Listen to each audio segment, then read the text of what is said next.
catedrático del Departamento de Comunicaciones e investigador del Instituto Ítaca. Su actividad investigadora se centra en el campo de la compatibilidad electromagnética. Tiene más de 130 publicaciones científicas en revistas y congresos nacionales e internacionales.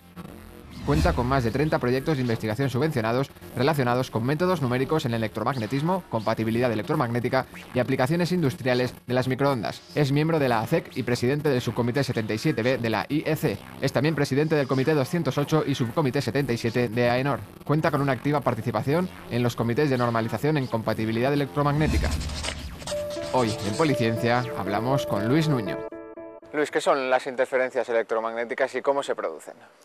Bien, todo equipo eléctrico o electrónico que maneje electricidad va a producir interferencias electromagnéticas, es decir, señales emitidas que pueden causar fallos de funcionamiento en otros equipos también eléctricos o electrónicos. Recordemos que en cuanto se ponen a funcionar ya están emitiendo y a la vez recibiendo interferencias electromagnéticas. En algunos casos eso puede ser particularmente grave, como los equipos médicos o los de control de vuelo. ¿Y cómo se controla para que no se alcance esa gravedad y para que no afecte a esos equipos? Bueno, existen unas normas internacionales que se han desarrollado, por ejemplo, en los aviones todos hemos comprobado que en las maniobras de despegue y aterrizaje está prohibido utilizar los teléfonos móviles y los ordenadores portátiles porque pueden interferir con los equipos de a bordo. Por todo ello se han desarrollado unas normativas a nivel mundial, que también esa legislación luego se traslada a la Comunidad Europea y de ahí a España. Los organismos que se dedican a la normalización son tres a nivel mundial. Uno es la ITU, que la conocen todos los ingenieros de telecomunicación, Unión Internacional de Telecomunicaciones.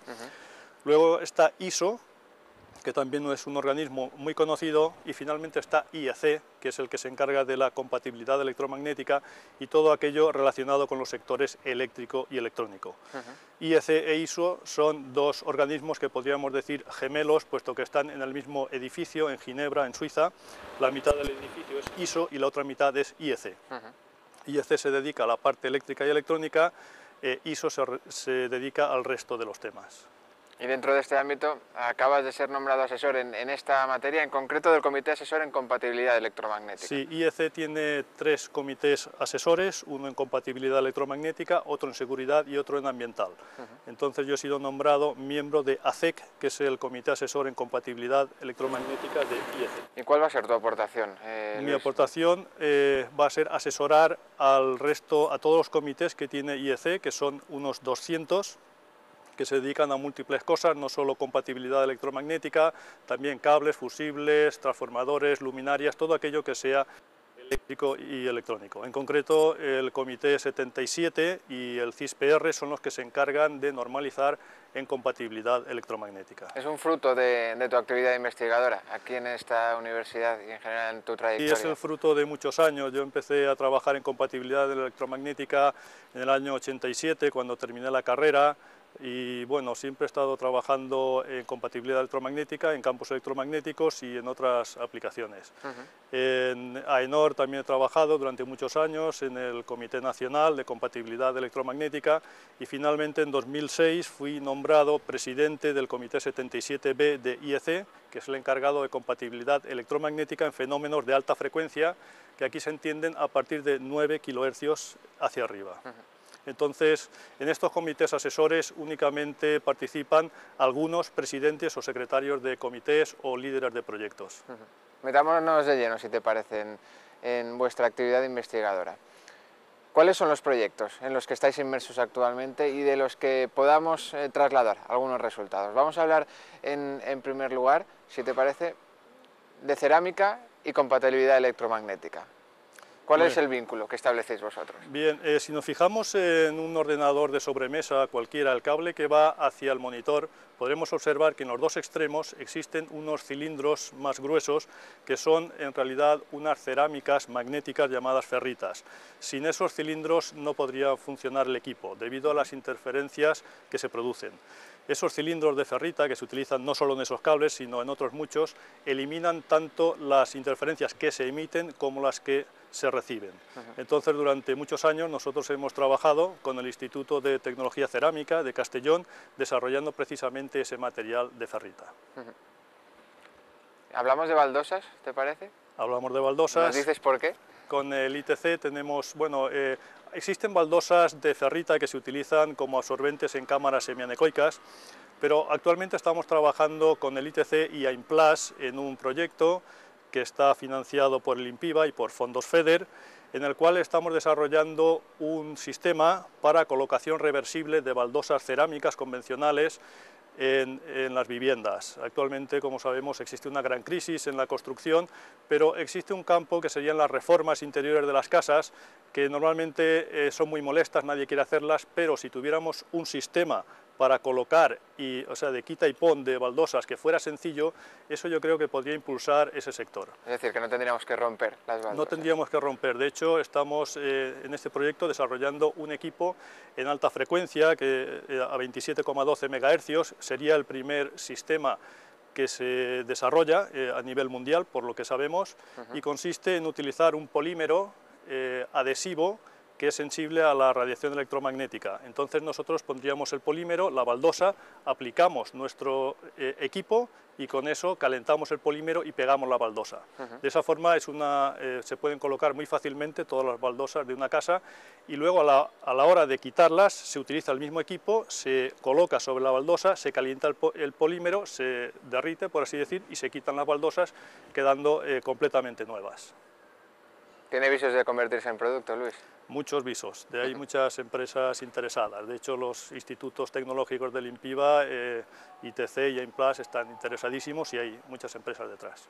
Hablemos de otro proyecto ahora, estamos hablando de restauración o de rehabilitación de por ejemplo, nuestras casas. Hablemos ahora de restauración de patrimonio, porque en este campo también la compatibilidad electromagnética tiene un papel y en este campo también colaboráis vosotros, en este caso concreto, con el IRP, con un instituto también de nuestra universidad. Sí, en este caso lo que utilizamos son microondas a 245 GHz y lo que hacemos es eliminar los parásitos, la carcoma que se aloja en las maderas, por ejemplo en vigas de madera, y esto lo podemos eliminar mediante microondas. Hemos hecho un desarrollo ya durante años con la empresa DP System, que es Dry Parasite System, y hemos llegado a un equipo de microondas con una antena bastante bien diseñada y que ya se ha utilizado en casos prácticos, con los cuales hemos eliminado carcoma en vigas de madera. ¿Y cómo funciona? Actualmente, sí, es un generador de microondas similar al que se utiliza en los microondas domésticos,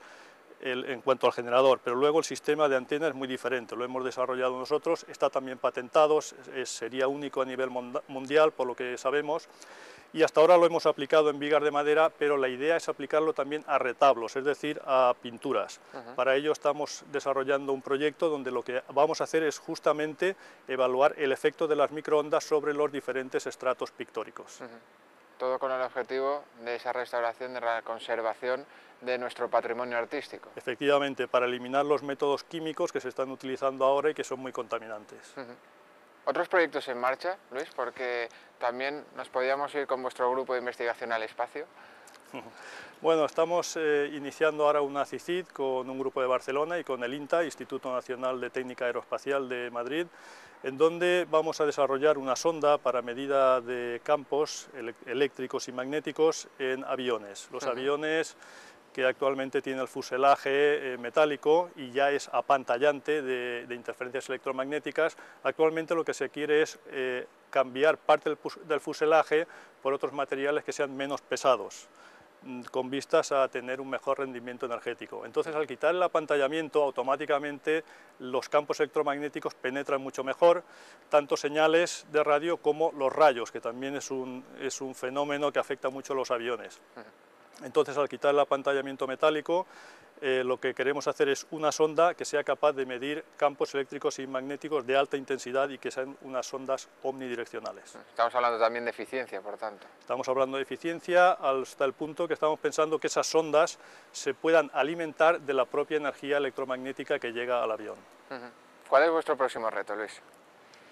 Nuestro próximo reto, bueno, tenemos además de ese proyecto, yo diría que nuestro próximo reto es mejorar las cerámicas que ya hemos desarrollado, cerámicas magnéticas, que hasta ahora las hemos hecho microestructuradas y estamos queriendo dar el salto a hacerlas nanoestructuradas. De hecho, ahora estamos terminando una CICID con el ITC, en donde ya estamos consiguiendo materiales de ferrita absorbentes a las radiaciones electromagnéticas que ya tienen dimensiones de decenas de nanómetros.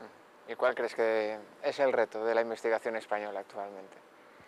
Bueno, en el campo el desarrollo de estas ferritas nanoestructuradas sería para mí el gran desafío.